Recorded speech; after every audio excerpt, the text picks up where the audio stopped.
Welcome to the Parts and Labor Podcast, the podcast that explores the strategies, systems, and stories that drive salon success. I'm Alicia, founder and CEO of Salon Scale. And I'm Whitney, head of sales here at Salon Scale. And welcome to the Parts and Labor Podcast.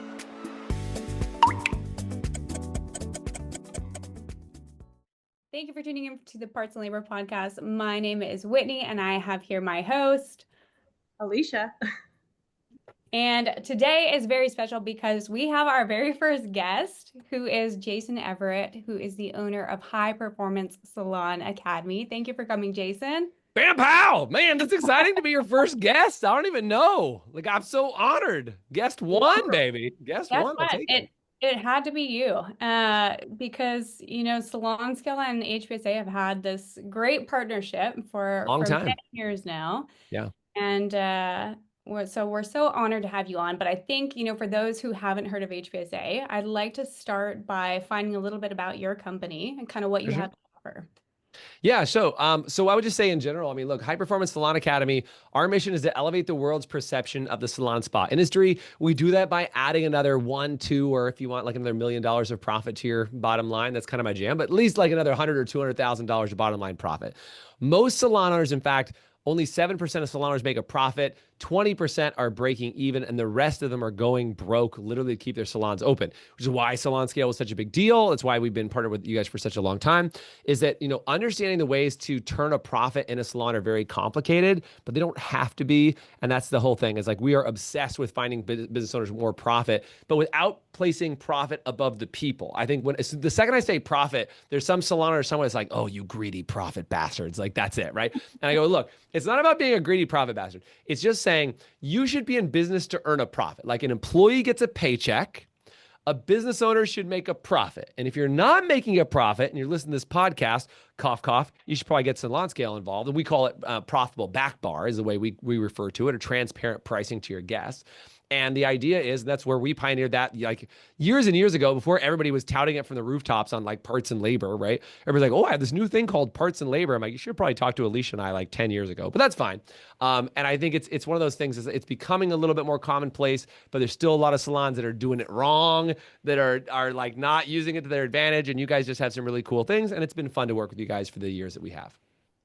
Absolutely. I think, you know, speaking of 10 years ago, from the original concepts of talking about that, yeah, you know, it's really taken such a change. It's crazy to see the industry evolve from those initial conversations. It used to be such a big deal. It was very like taboo to even talk about.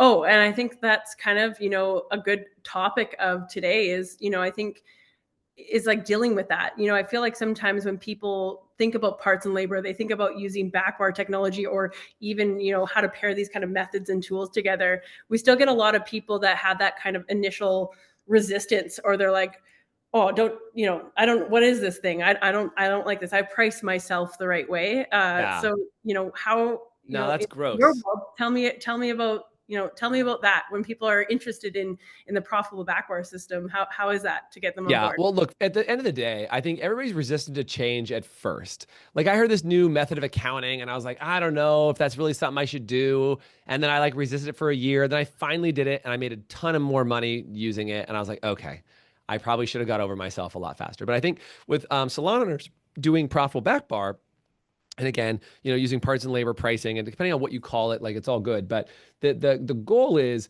that for so many people, it's very scary. And for a lot of people, change is scary. Like, people are usually fearful and they're reluctant. Like, somebody out there is still using a flip phone. I know they are. Somebody's still using it, and like, God bless them. But like, you know, there are those people who are like, well, I'm going to use the iPhone from like 10 years ago, and then maybe they'll figure it out. Or maybe it's the people who are still afraid to use ChatGPT, right? Even then. And like, now we're kind of getting to the place where parts and labor is definitely more in the adoption phase. But in my experience, what I've seen is like, it isn't even so much the, like, I know it sounds silly, but it's not even so much their ability to not do it.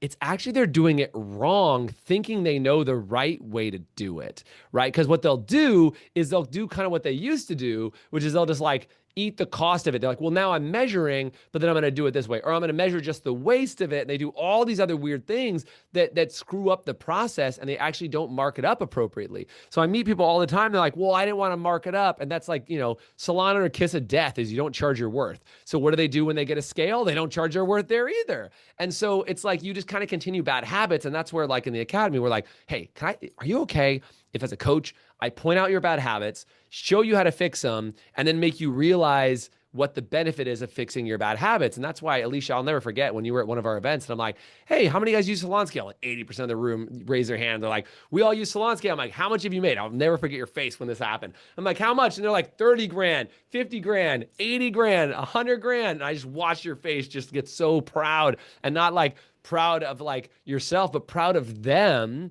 for making it happen. Like, as a salon owner, for you to go, oh my gosh, these people have actually, changed their business. And this is the thing, it's not just a damn scale. Like, if you think Salon Scale is just a scale, boy, are you wrong. It is literally the process of reinventing your profit through appropriately charging for the items that you've typically lost money on, which is why we hang out, because I like people to make a profit. Oh yeah. Like, speaking of that day, that was one of the highlights of my career since founding Salon Scale. But I think, you're absolutely right. Like, I was kind of like, Jason at that time, he's like, hey, just, hang out in the back and watch the day, see what happens. I had no clue that was going to happen. And then, and when I saw you, ask the room, who uses Salon Scale, and 80% of the room puts their hands up. And then, just like you said, what they, all the results from it, I think it showed the impact. It showed the impact of really, what it could actually do for these businesses. So again, thanks for that memory. I think that was incredible. Yeah, that was a fun day. It was a fun day, man. That's the goal. And if you're a salon and you're listening to this, I think there's so many things you could pay attention to that you could pay attention to a lot of things, but where you deserve to pay attention to the best items are the ones that the greatest loss of income or greatest opportunity for increase of income. And I would say, man, without fail, when we talk to clients, their back bar is the number one profit center loss for them, that they're just absorbing it. Like, there's a couple others, obviously. I'm happy to share about those if you want me to talk about other things too, but that's one of the biggest areas. I know if I do that, that's $30,000, $50,000, $80,000 as a bolt on right away. And I have clients to this day send me a message every month. Hey, thanks, Jason. By the way, my profitable back bar made me another $3,000 this month, $10,000 this month. And like, that's how it should be, man. You should have that kind of good results with the tools that you're working with inside your salon. Do you find that it's really like an aha moment? Like, when they come to you looking for coaching and want to increase profit, how is it getting them there? Because I know, I meet with salon owners, I do demos. And by the way, I absolutely love when they come from HPSA, because we're not having that kind They're of, fun. you know this. They know Well, how to, and they're crazy. They're crazy fun. they're crazy. They're rabid lunatic fans. I love it. And that's how it should be. It is. You do work with some incredible people. And I will say, going to your event in Virginia was a lot of fun. And you had this great rapport with everybody there too. So there was a lot of people in the room, but you did have that strong bond with everybody. So that was impressive to watch. But as far as like introducing parts plus labor, you're welcome. Yeah, no problem. As far as introducing like parts plus labor, do you get kind of pushback right away, or do people have this like, aha, like, because a lot of times when I talk on demos, they say my biggest problem is waste, and they know it's in the back bar, but they typically think it's waste. Well, I'm going to say something. I hope you guys like it. Uh-oh. There are other companies out there that advertise waste, and it's just, they advertise super heavily. They're like, oh, waste is your problem. Waste is your problem. I think that's kind of like the foot in the door. And I don't really feel it's waste. I think waste is part of the problem. I don't really think it's waste. If that's the case, like, different scenario, you can do some education. But I don't know, Alicia, when you and I first talked about this way back, and Celine, who introduced us, like, the issue really became a matter of, there's an area of your business you've never been able to make money off of, and I think there's an opportunity to make money off of it. And almost every other business and every other industry is able to make money from when they sell, other items of their business besides the labor, and again, the parts, if you will, of the business. And like, that's never existed from technology. And of course, a scale is a piece of technology. And then once there's software, there's companies and everything else, that's part of it. So I don't know, like, in our space, to be really honest, Whitney, we don't have a lot of resistance, because they look at how many clients are having success. And if you imagine, it's like, if you're in a room of 100 people, and usually we do events like 200, 300, 400 people. If you're in a room of 200 or 300 people, And you go, I don't know. And I go, how many of you do this? And 80% of the room is like, we do. They're like, oh, maybe it's me then. Maybe I'm the one who has the own issue. And like, I know that sounds crazy, but it's a little bit of like a group mob mentality of like, hey, get your crap together because this is working for all of us.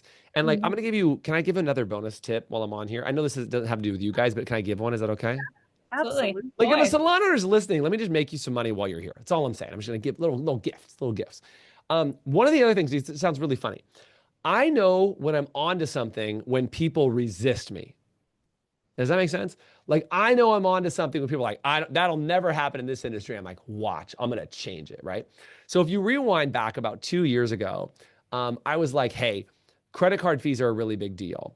Most salons in the US just absorb credit card fees as a cost of doing business. And in most states, you can tack it on. There's only a couple states in the US where you can't. But like I travel all the time. And almost every country I go to, they're like, if you pay with a credit card, there's an extra service fee without fail. Then all of a sudden, restaurants started doing it. Everybody else started doing it. And all of a sudden, I was like, hey, salons, get your crap together. Like, this is coming. And salon owners typically are the ones who do things way later than everybody else, like 5-10 years after the rest of the world does it, salon owners start to do it. And that's not a knock on anybody. I'm just saying people are really like attached to their relationships. They don't want to rock the boat, right? You don't want to rock the boat. You don't want to rock the boat. It's like, don't change my hair. I like it how it is. Don't just leave it. Make sure I look good, right? That's the deal. So anyway, so we brought that up. And when I first brought it up, they're like, you're crazy. Nobody could ever get away with charging credit card fees. Now, 75-80% of our clients charge credit card fees, and I get the same text. Hey, you saved me $3,000 this month, $5,000 this month, $8,000 this month, $800 a month. Doesn't really matter. And the reason why I brought that up in this context is people usually resist very often what can be very good for them in the beginning, but it takes an outside expert to look at it and say, hey, here, I'm going to show you a trend.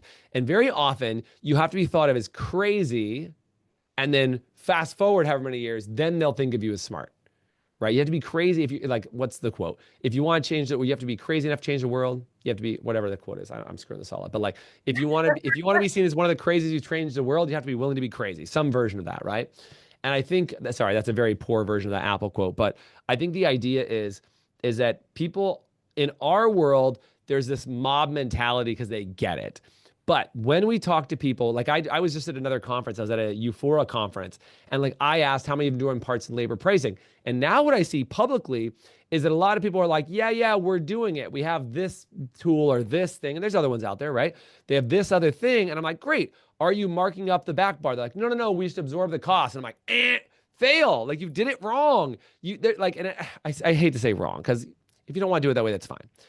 But what I will say is there's a way to make profit on it. That's why we call it profitable back bar. Is like, if you're a business, everything should make you money. If that doesn't make you money, you should get rid of it. And I'm not getting rid of color at the back bar, right? So how do we make sure we make money on the thing? And that's where I like that you guys are really focused on, marking it up appropriately. And then not only marking that up, but marking up every other item, like all the other inventory items that you guys can track. Because it's not just about color with you guys. Obviously, you can track all these other inventory items. And that's such a big deal. So for me, I don't get as much resistance unless I go to new places. But once they come inside my universe and our world of the academy, I think they get it. We have a couple of people in the academy who like were holdouts for like 3, 4, 5 years, and finally they did it. They're like, why did I wait this long? And I'm like, I don't know, because you hate money, I guess, or people or something. I don't know. And that's okay. But like, change is hard. That's real. It's real. Oh, absolutely. And I think that, it is that resistance. And I think that, salons have drastically changed. Like, to operate a salon these days, it's not just rent anymore and a few, variable costs. Now on the operational side, I mean, you're looking at, hair color specifically has almost doubled here in the last 5 years alone. Yeah. And then you look at things like all these craft brands building new innovative things, from foils to different treatments to everything else, that really changed the game. And then all those like compound effects. And, the number one problem about not separating it, not understanding this model, is for every single dollar, ounce, or gram that gets put into a commissionable earning line, you're paying commissions on those parts. And that's where that kind of missing puzzle piece in profit really went for these salon owners. So I think just even the whole concept of really just tracking, great. We've seen this a lot too, where salons start with, I'm just going to find out. And great, you're in awareness, you now see what it costs, but what are you going to do now? Like, now that we've given you that, what are you going to do with it? Yeah, and you brought up a really good point about doing this. And by the way, we have so many saloners in our system who've done this. You know, I've had a bunch of mentors and client coaches that were like, they started doing it. I want to give them full credit for this. I mean, you guys know I've had other client mentors and coaches and partners and things like that have recommended all kinds of other things. So I want to make sure they get credit on this. Is that what I will say is some of our client mentors have done some different things. And you mentioned something about paying commission. That is not a normal conversation for most people who do a parts and labor pricing. And I think that is really one of the missing pieces for a lot of people is if you're going to mark it up, there should be some sort of benefit to the stylist, but I want to talk about it in terms of it could be a commission. You could say, yes, we'll pay you a commission on that and mark it up. Now, you don't want to pay a commission that they're like over mixing bowls and like I'm going to juice up green circles, like set up and like, I don't know, give back to the, I don't know, whatever. You don't want them over mixing just to over mix so they're still going to get paid on it. That's not what we're talking about. What we want to have happen is we want to just reward people for doing it. So some of our salons, and again, different mentors, I got about, I think 11 different mentors. We have 16 total now in training and like all this cool stuff, is some of them do things like they've added extra benefits to their salon. Now they offer more vacation time. They offer 401ks. They offer medical. They offer dental. They offer all these other things. And they're like, hey, I'm going to offer you additional perks. I'm going to use the money that I generate in my back bar to give you additional benefits. So sometimes it's commission, sometimes it's additional perks. And you know, sometimes it's the salon that's literally going, hey, I live in a high rent district. In order to just be profitable, I have to make a markup on that. And they don't pay out any commission at all. I know that sounds silly, but this is what I would just say about how I work that's very different than any other coaching company. I say meaning me and the team, is the basic idea is this. I want to teach you how to bake a cake, but you can change the ingredients slightly and make your own custom cake. Like the idea is I want you to have cake, and I want you to have cake that you can share with other people. Like make a good cake. Okay, but if you want to add chocolate chips, or you want to add strawberries, or you want to add whatever, like that's all good. Like let's make a cake custom for you. So Alicia, your salon, or Whitney, your salon, or my salon, Jason, like each one of us could have a slightly different variation. I think that's the beauty of the academy is like, I don't do any cookie cutter anything. And that's what I love is they get on the call and they're like, well, I do it this way, and I do it that way, and I do it that way. And all of them work. There's never one answer. There's always a plethora. I didn't say that with a very good Spanish accent, but a plethora of answers that you can have. And your job is to figure out one of those answers that works for your business. And that's why I like what you guys are doing. Well, we like what you're doing. I like that. That's valid. That's why we get to play in the sandbox, which is fun. And then, yeah, you're exactly right as far as like the different benefit to the stylist. I was on a call with a salon today, and their goal with the extra profit that they would generate would be to allow credit card or tips on credit cards, which they don't because it costs the salon. Yeah, totally. Yeah. So they're like, all right. So, and again, that's a really creative use of the perk, right? Is they're like, hey, we'll use that to absorb the cost of the credit cards. So that way you can just pay you out on credit card and it's easier for people to leave a tip. Great. Mm-hmm. And again, there's a net benefit to that, right? There's a net benefit to do that, which by the way, cough, cough, tell them to call me because I'll tell them to actually absorb the cost in the credit card and do salon scale. But that's just me. That's me. I like to make people more money. Have them give me a call. I got some other ideas, but I think, hopefully it's giving people some framework as they're listening to go, I got this. Like this is going to be part of it. Because I think it can be really overwhelming. I know you guys are really good about educating people and like you can obviously just sign up for Salon Scale on your own. I just know that like we really help people through it. And I'll be really honest, there's a lot of people that it takes them 2 or 3 months. And we were just talking about this today during an onboarding in our clientele, is that we always tell people it's really hard to roll out what I would consider to be a drastic change. Like you guys are a drastic change. If you implement Salon Scale, you're changing the fundamentals of how people mix color, how they track color, how they change their inventory, how they pay their team. That's a drastic change. Like that's like a surgery. You know what I'm saying? It's not like you went to the gym once. It's like, no, we're doing like reconstructive surgery here. Okay. Not that any of us had reconstructive surgery, but reconstructive surgery. Not yet. And not yet. We're all pretty sharp. You guys look great. I could probably use some like, I don't know, Botox or something. But the idea is that we're doing some pretty serious work on the business. Okay. And here's the thing.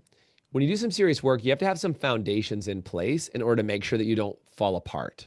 Right. And so we talk about things like building up a leadership team first, making sure you have a leadership team that's strong enough to support it. We also talk about things like making sure you have a set of rules in place for your business to operate. Because if you try and implement a big move without having that infrastructure, without having the leadership team, without having a couple rules in place, then people are just gonna be mad and they're gonna quit and they're gonna go leave and do something else because you shook up the whole box on them without giving them any warning. And I think that just makes such a big difference. If you do a couple things first before you do it, it doesn't have to be too long. Don't have to wait months or anything, but get a good foundation in place. And then that way it's more stable. You know what I mean? You don't want to build something on a rocky foundation. Absolutely. And I think also too that, again, like Whitney had mentioned, when we do have customers that come through, they have HPSA, you have a community backing you as you're implementing these strategies. Of course. Yeah, you got to ask, man. Oh, that's what it's all about. And I think that, for those that are listening to us today and going through this, like we highly recommend to not only, work with, Salon Scale implementing these things, but be involved with the HPSA community as well to be able to, find that community as well as make some change in your business. So yeah, and by the way, it doesn't have to be us. Just find a community. I mean, for crying out loud, I just want to make sure you find a community that supports the hell out of you. I'm not for everybody. Like, if you're listening to this and you're like, Jason's friggin' crazy, then don't hang out with me. Totally fine. But if you're like, I like the energy, I like what it's all about, then maybe we should talk. Like, I think that's a big part of what I like about Salon Scale. You guys just have some great energy, and I think you guys support and encourage your salons very differently. And so that's why I'm always in support of what you guys are doing. So. Well, again, and even to yourself, like you've been traveling all over the place. I've seen you on so many different stages these days. I've been a few places the last month or so. Yeah, for sure. It's great to see. It's great to see. Yeah, I think I've been to Australia twice in the last 3 months. Like, that must be amazing. It's pretty cool. And if you get to go business class, it's a lot better. That's all I'm going to say, is that lay flat is the only way to do it. So being in these other places, how do you find, I guess environment, like salons the same in every place you're going to, they're experiencing the same, they're different. No, they're different. And they're the same and they're different. I mean, I think the core competencies of salons of like, well, I say competencies and deficits, right? So core competencies, do they love on people? Do they deliver amazing hair? Do they just really like go above and beyond to build relationships with people? Yes. Core failures. Are they always afraid to charge their worth? Yes. Are they always worried about, passing the dollar forward to their client? Yes. Are they having a hard time finding staff? Yes. Are they having a hard time marketing? Yes. Like all those things are very common.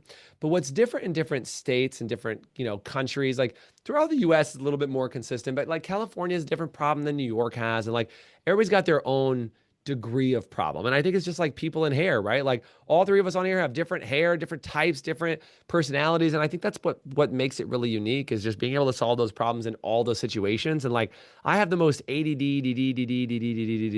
and like, I love the variety. And I think, every salon comes in different shapes, colors, and sizes. And what I would say is one of the biggest things about doing a lot of events in Australia is like, their salons are not very big in Australia. Like the average salon has like 3 or 4 employees in Australia, and their goal is to go to 5 or 6. Versus in the US, like I talk to big salons, we have salons, that we have some of those salons for sure, but that's like the starter kit for salons. And we go all the way up to, 100 plus employees that have 4 locations and all kinds of that. Like that's kind of our range, right? Anywhere from a $300,000 1 or 2 person salon all the way up to a $10 million salon with 80, 90, 100 employees that's doing $6 to $8 million a year. Like that's in the US. That's very uncommon in other countries. And so no matter what country you're listening to or whatever, just know that running a successful business is the same. You got to make profit where you can make profit. You got to love on your people and take care of your people. And you just got to make sure that you're doing it with the people that you enjoy. If you don't do it with them, then what's the point? Well, how about that? I feel like that's a good place to kind of wrap things up here for our time with you today. So how about we end on just, any last thoughts, anything that you want to kind of send the community? What do you got? Yeah, I mean, I would just say, like, if you want, I put out a book a couple years ago that actually talks about this concept. If you want to go deeper, like, number one, you can always find me on like Instagram at Jason Everett and just shoot me a DM and say like, tell me about the Salon Scale Jam. I'm sure you can DM Alicia too. She'll take your messages too. But I wrote a whole book called Profitable Saloner. I'd love to give it to you guys for free if you guys want it. All you have to do is send me a message, just say the word book, and I'll give you a free copy of the book. I do mention Salon Scale and do mention Profitable Back Bar in the book, and it gives you a little bit more of a better rundown of how to implement it and what to do in the book, totally for free. I'll just give that to you guys. And hopefully if you're listening to this guy, if you're not doing parts and labor pricing, and I know it's the parts and labor podcast, but like if you're not doing parts and labor pricing, for crying out loud, maybe listen to 25 more episodes of this podcast, but like take the next step. Start breaking it down. Start to see what it looks like and get used to the idea and find some other salon owners that are doing it. And if you want to meet some of ours, I'm happy to make those introductions as well. Does that help? Amazing. That was really good. Well, that's what I'm here for. I got you. I got your back. We got it. Well, thanks so much for being our first guest here on the Parts and Labor podcast. And again, Whitney and I will see you all next time on the next episode. Bye-bye. Thanks so much, Jason. Thanks for having me.